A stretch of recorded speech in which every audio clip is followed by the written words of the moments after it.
નમસ્કાર, આપ જોઈ રહ્યા છો પ્રકોપ ન્યૂઝ અને હું છું યશ ગુપ્તા। આજના મુખ્ય સમાચારમાં ડીંગુચા ગામમાં ભક્તિ અને સમરસતાનો મહોત્સવ। રામાપીર સેવા સમિતિ ડીંગુચા દ્વારા રામદેવપીર મંદિરના 27મા સ્થાપના દિવસ અને પાટોત્સવનું ભવ્ય આયોજન કરવામાં આવ્યું। આખો દિવસ ભક્તિમય અને ધર્મમય વાતાવરણમાં ગામ ગુંજી ઉઠ્યું। પ્રતિષ્ઠા દિવસના મુખ્ય પ્રસંગો પ્રાતઃકાળે હોમ હવન અને રામદેવપીર ધૂન સાથે ધાર્મિક વિધિઓ શરૂ થઈ। સમગ્ર ગામના ભક્તોએ સાંજના સમયે સાત્વિક ભોજન અને પ્રસાદ એકસાથે લીધા। રાત્રે રામાપીરના પાઠ અને ભજનોનું વિશેષ આયોજન કરવામાં આવ્યું। સમગ્ર ડીંગુચા ગામ ભક્તિમય માહોલમાં ડૂબી ગયું। આ પવિત્ર પ્રસંગમાં ડીંગુચા ગામના તમામ ભક્તો, રામાપીર સેવા સમિતિના સભ્યો અને શ્રદ્ધાળુઓએ વિશેષ ભાગ લીધો।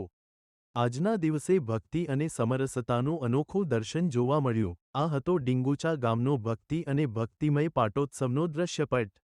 આવું જ આનંદમય અને પવિત્ર વાતાવરણ હર વર્ષે જોવા મળે તેવી પ્રાર્થના સાથે વધુ તાજા સમાચારો માટે જોડાયેલા રહો પ્રકોપ ન્યૂઝ સાથે। Reporting by Praveen Thakor.